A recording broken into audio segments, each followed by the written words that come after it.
Ever felt too embarrassed to step into a gym? You're not alone. Embarrassment is one of the biggest obstacles to starting an exercise routine. The hardest part is just getting started. Once you get yourself out the door and at the gym, it's easier to stay on track.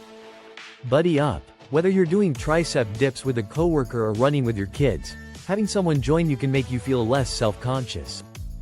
Work out at home. If your anxiety is paralyzing, there are thousands of home workouts available online, from yoga to high-intensity interval training.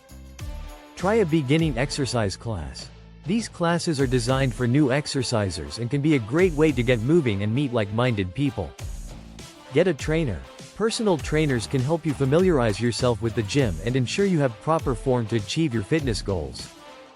Do a desk-side workout. Push-ups between meetings or lunges during a conference call can be surprisingly strenuous and fit into your busy schedule. Start a fitness group. Whether at work or online, having a group can provide the support you need to stick with a new workout regimen.